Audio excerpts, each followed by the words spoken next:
So ఇక్కడ ఏంటంటే వాళ్ళు అప్పుడు ప్రేమికులే, నీ పెళ్ళైన తర్వాత కూడా ప్రేమికులే. ఇక్కడ కొత్తగా స్టోరీ ఏమీ లేదు ఇక్కడ. ఎటు స్టోరీ ఏంటంటే పెళ్ళికి ముందు నీకు తెలీదు, పెళ్ళైన సంవత్సరానికి చంపుతా అనేటటువంటి అనకపోతే కనుక వీళ్ళిద్దరి సంబంధం ఇంకో 10 సంవత్సరాలు ఇలాగే నడిచి ఉండేది, నీకు కూడా ఏం తెలిసి ఉండేది. ఎందుకంటే నువ్వు అడగవు కదా, నీలో ఉన్నటువంటి పెద్ద లోపమో రోగమో నాకు తెలియదు, కానీ భార్య ఏం చేసినా కళ్ళకు గట్టుకుని నీ కళ్ళు ఎదురుకుంటే కనిపించినా కూడా నువ్వు అడగో. ఆ అమ్మాయి వెళ్ళి ప్రెగ్నెన్సీ వచ్చినా అడగో, అబార్షన్ చేయించుకున్నా అడగో.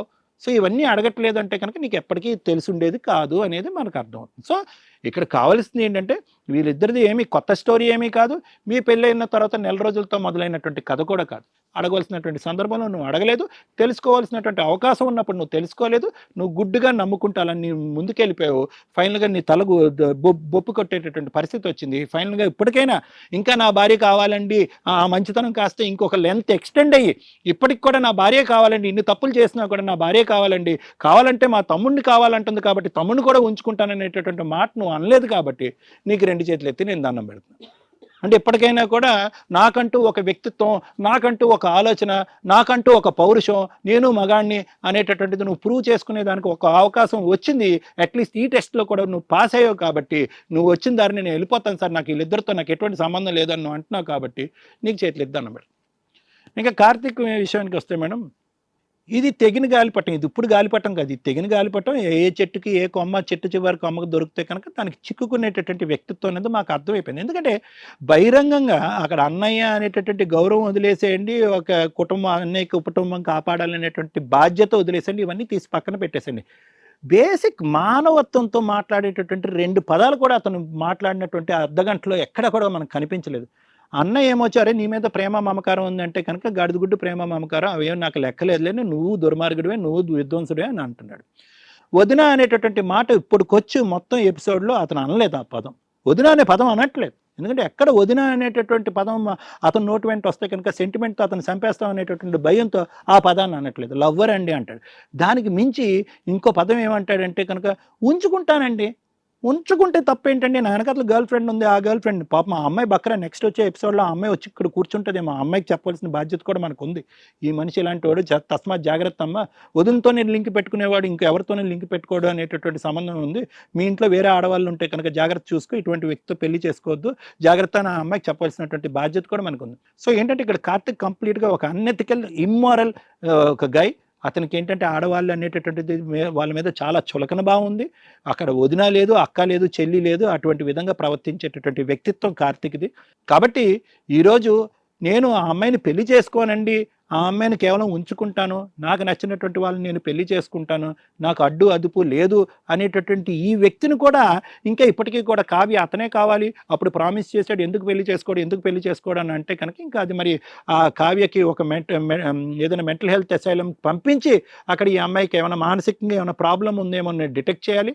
నెంబర్ 1. నెంబర్ 2 ఏంటంటే ఖచ్చితంగా ఈ వ్యవహారాన్ని ఆ అమ్మాయి యొక్క తల్లిదండ్రులకు చెప్పి, ఏమండి మీ అమ్మాయిని ఇలా ఎలా వదిలేశారు, ప్రేమించుకున్నాడు, పెళ్లి చేసుకున్నాడు, అంతవరకు ఓకే, ఈ అమ్మాయిని ఇలా వదిలేస్తే కనుక మీ కుటుంబాన్నే కాదు చాలా కుటుంబాలను కూడా నాశనం చేసేటటువంటి అవకాశం ఉంటుందని చెప్పి ఒక అమ్మాయి ఒకప్పుడు ఈ స్టేజ్ మీద ఈ అమ్మాయికి అవగాహన ఆలోచన రాకపోతే కనుక వాళ్ళ పేరెంట్స్ కూడా చెప్పాల్సినటువంటి అవసరం ఉంది మేడం.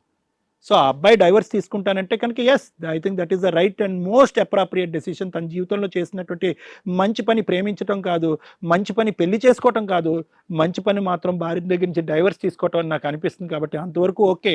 వీళ్ళిద్దరూ ఇలాగ ఏం కొట్టుకుంటారు, ఏమవుతారు, ఏం జీవితాలు నాశనం చేసుకుంటారు అనేది వాళ్ళ ఇష్టం మేడం. దానికి ఏమొచ్చి కావ్యాన్ని మాత్రం వాళ్ళ పేరెంట్స్తో అయితే మనం చెప్పాలి. Thank you sir. మేడం ఏం మాట్లాడమంటారు మేడం ఈ ఎపిసోడ్ గురించి? కడుపులో దేవేస్తుంది కూడా ఒక రకంగా. మేబీ సొసైటీలో ఎక్కడో రేర్గా ఉంటారు కానీ ఒక మంచి రిలేషన్ ఈ రోజున ఈ ఎపిసోడ్ కనుక టెలికాస్ట్ అయిన తర్వాత చూసేవాళ్ళు వదిన మరిది అనే రిలేషన్ ఇంత తప్పుగా ఉందా అని మమ్మల్ని ఎక్కడ అనుమానిస్తారా బాబా అనేంత ఇన్సెక్యూర్లోకి భయంలోకి వెళ్ళిపోతూ ఈ మధ్య ఇంకో కొంచెం మిగిలిన ఆ రిలేషన్స్ కాస్త కట్ అయిపోతూ ఉంటాయి. మరిదిని ఎక్కడ ఉంచాలా అక్కడ, వదిన ఎక్కడ ఉండాలా అక్కడ అనే దూరాలు ఇంకా పెరిగిపోతూ ఉంటాయి. ఇంత దరిద్రంగా ఒక మంచి రిలేషన్స్ కూడా స్పాయిల్ చేస్తున్న సమాజంలో ఎక్కడో ఇలాంటి దరిద్రులు, అష్టనిష్ట దరిద్రులు ఉంటారు. ఇవి ఎట్లా అవుతున్నాయి అంటే మంచిగా ఉన్న వాళ్ళు కూడా షేక్ అయిపోయి అరే బాబు ఎవడ అక్కడ ఉంటే అంత బెటర్ రా బాబా అని అంత దూరంగా ఉంచేసే సీన్కి మీ కేసు ఒక ఎగ్జాంపుల్ కింద మనం మాట్లాడవచ్చు. ఏ కేసులోనన్నా కానీ ఏ రిలేషన్స్లోనన్నా కానీ కట్ చేసుకోవడానికి లేదు. మనము నచ్చక మాట్లాడడము ఓ 10 ఏళ్ళ 20 ఏళ్ళ 30 ఏళ్ళ వాళ్ళతో దూరంగా ఉంటాం.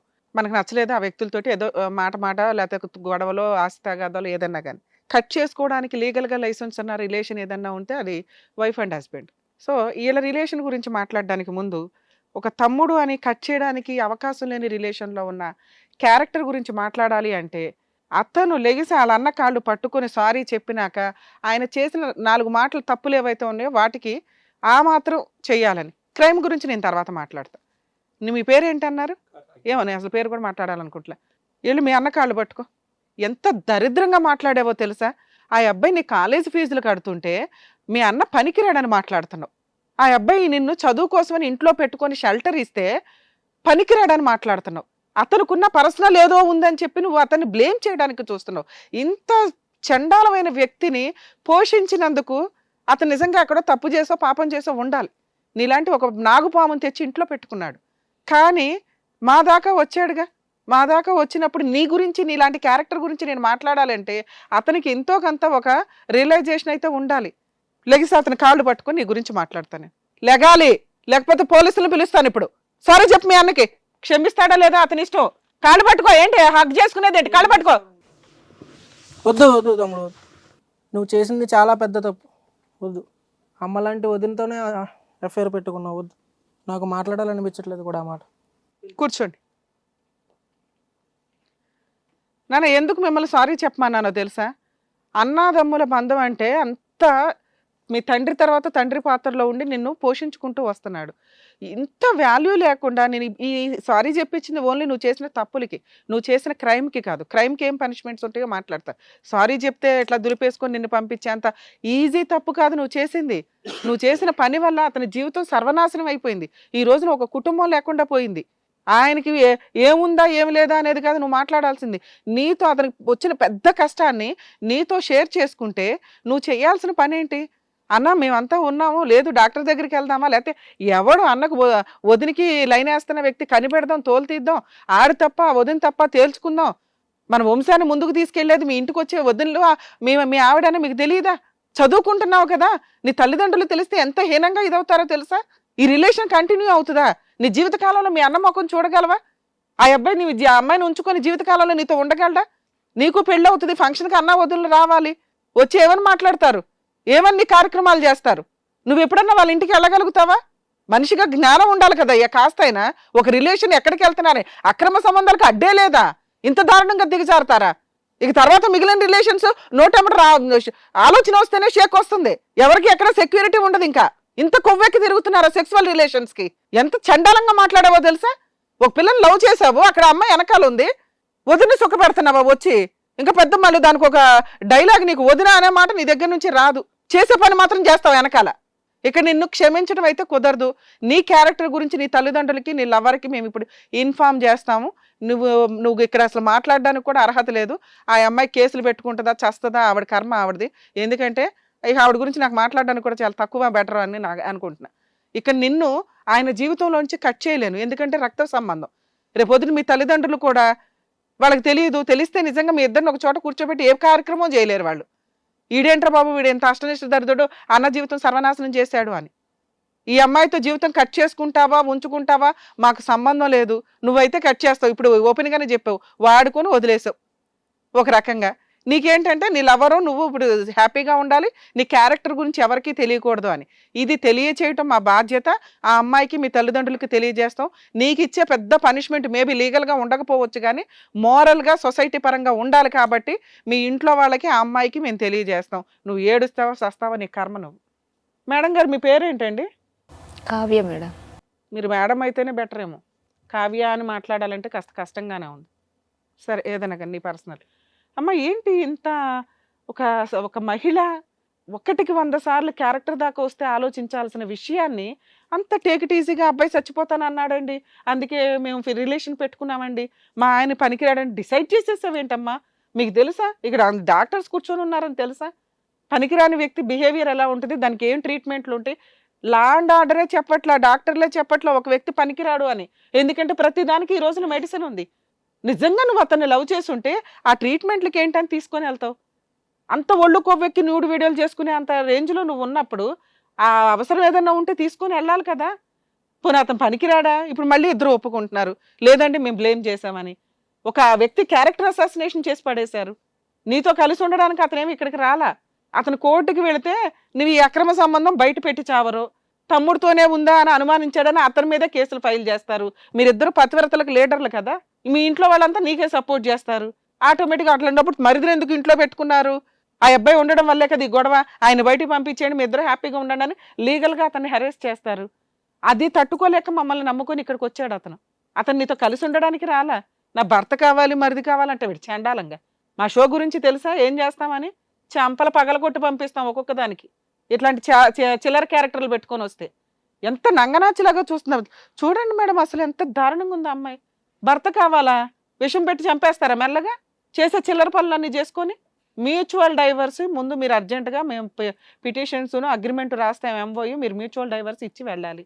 అతని మీద నీకు ఏ కేసులు వేసుకుంటావా, ఏ చిల్లర పనులు చేసుకుంటావా, నువ్వు ఇట్లాంటి క్యారెక్టర్ ఉన్న ఒక వ్యక్తి పోలీస్ స్టేషన్కి వెళ్ళి కంప్లైంట్ ఇస్తే ఏం జరిగిద్దో మాకు తెలుసు, ఎటువంటి హెల్ప్లు చేస్తారో మాకు తెలుసు.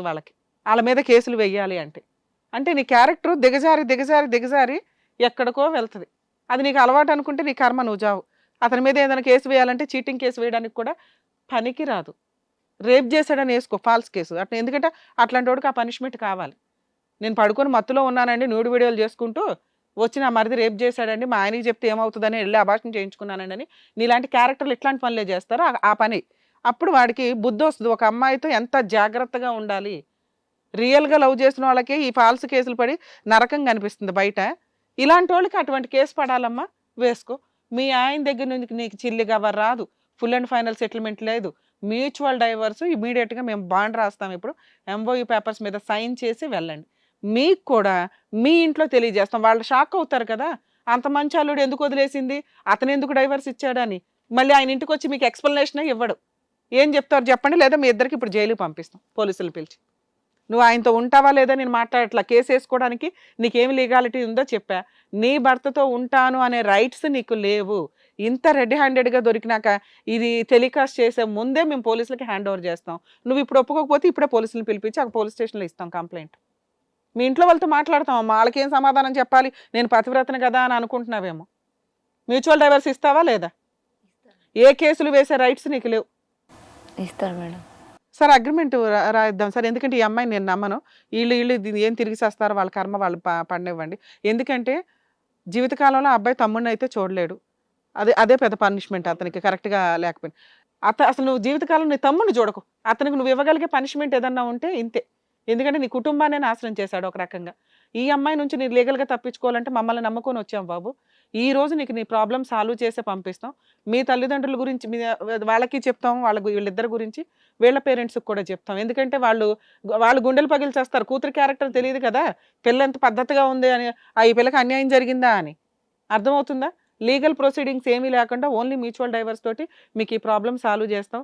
ఎప్పుడైనా కానీ తప్పు అనండి. వాళ్ళు గోంగూర ఫీల్ అయ్యేదేంటి, జీవితమే పోయింది కదా, నువ్వు ఆ రోజే చెంపలు పగలు కొట్టి అడుగుంటే ఆ ఫోనుల దగ్గర ఆగేవేమో. అర్థమవుతుందా? అర్థమైంది మేడం. మీరు ఇంకా బయట సంబంధాలు పెట్టుకుంటే ఈ రోజున ఆడపిల్లలు చాలా డేంజర్గా ఉన్నారు. అది నిజమో కాదా మీ తమ్ముడు వేస్తున్న ఎలిగేషన్స్ మాకు అర్థం కాల. అలాంటివి ఏమైనా ఉంటే కట్ చేసుకొని ఒక మంచి అమ్మాయిని చూసి పెళ్లి చేసుకోండి. అర్థమవుతుందా? సార్ మీరు మమ్మల్ని నమ్ముకొని వచ్చారు కాబట్టి మేము లీగల్ సెటిల్మెంట్ ఇది చేయగలం. బాండ్ పేపర్ అరేంజ్ చేయండి, ప్రొసీడింగ్స్ నడిపిద్దాం. ఇక్కడ అమ్మ దీంట్లో ఏమి రాసావంటే, మరిదితో అక్రమ సంబంధం ఉండడం వల్ల నేను ఒకసారి అబార్షన్ కూడా చేయించుకున్నాను, నా భర్తను నేను మోసం చేశాను, ఎటువంటి కాంపెన్సేషన్, పర్మనెంట్ ఎలిమనీ, మెయింటెనెన్స్లు లేకుండా మ్యూచువల్ డైవర్స్ ఇవ్వడానికి నేను అంగీకరిస్తున్నాను. ఏ రోజు కోర్టుకు పిలిచినా కూడా వచ్చి నేను మ్యూచువల్ డైవర్స్ ఇస్తాను. మా ఇంట్లో వాళ్ళకి తెలియజేసినా నాకు ప్రాబ్లం లేదు. భవిష్యత్తులో నేను ఏదైనా లీగల్ ప్రొసీడింగ్స్ స్టార్ట్ చేస్తే నా హస్బెండ్ మీద, నా మీద ఎటువంటి యాక్షన్ అయినా తీసుకోవచ్చు.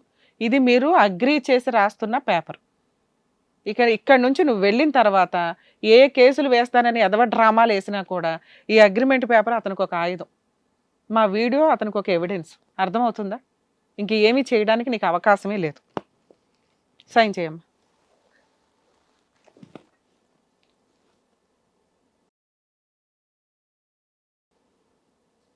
నువ్వు కూడా సైన్ చేయమ్మా, అతనికి కూడా ఇవ్వండి.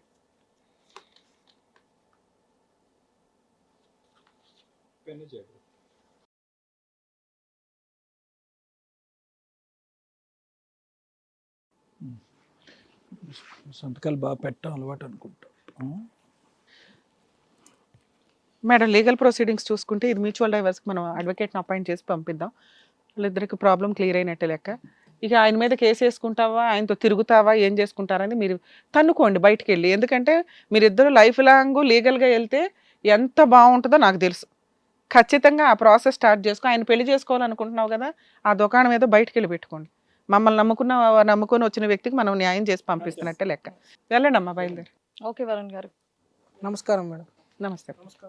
ఎనీవేస్ వాళ్ళకి చక్కగా బుద్ధి వచ్చేటట్టు చెప్పారు, ఏం చేయాలనేది కూడా చెప్పారు. థ్యాంక్ యూ సో మచ్ అండి. Thank you. మరో కథతో మళ్ళీ కలుద్దాం.